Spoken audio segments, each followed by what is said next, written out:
Let's go to the second D. AI, we think might help us with diagnosis better because it has lots of data.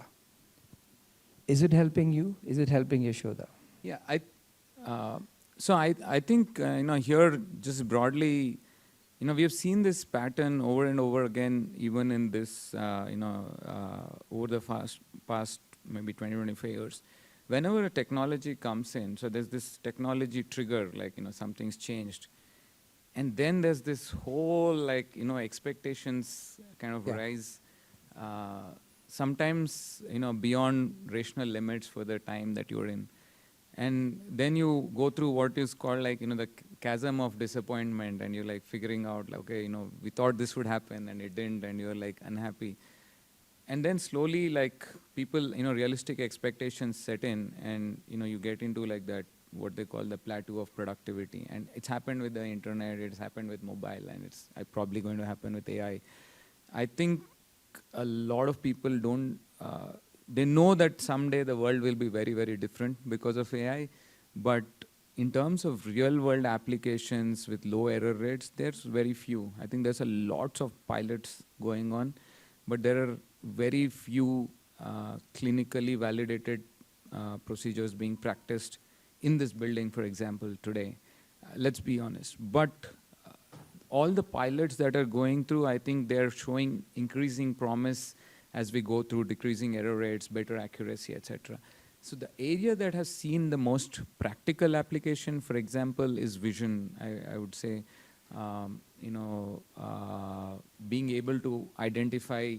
I think the first use case that I've seen at scale is reading chest X-rays, and catching tuberculosis. Has that happened? Yeah, it is. It's working? It's working. And okay, that's good to know. So let's give a round of applause if it's working. Yeah. And I think the most recent pilot that's kind of been seen more application is document summarization. So what happens is an average doctor here, he has multiple patients that he's treating, probably 20 patients, in the inpatient, and is treating and that 20 patients have about something between 40 and 200 pages of clinical documentation associated. So now you're keeping something between 800 pages to 2,000 pages in your head, when you're going through the day, and taking clinical decisions. I think that's been a little bit of a low-hanging fruit that we were able to leverage off that. So you can do. That is working well. Yeah, I think these were the two examples of clinical practice that I've seen the most impact out of in the recent past. Okay, let's take the third D, drug discovery.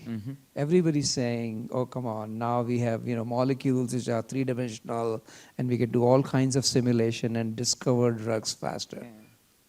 True? I would say absolutely true. So, I'm also involved in running, incidentally, involved very closely on the drug development side through another company that I run. And historically, if people are there's a lot of guesswork in drug development. The closer you get to it, the more you realize. So you have to synthesize all these compounds, see biological activity, and then you pick based on something and think, oh, here's some activity it's showing. So let's see if it works in animals. So then you go from the you start from rodents, then you go to mammals, and then finally it comes to human clinical trials. Takes 10 years, on average, more than $1 billion. Huge amount of guesswork, and I think that's that's a huge value add. Now you can see how we didn't know how proteins folded. This is the first year that we actually know how to simulate proteins folding.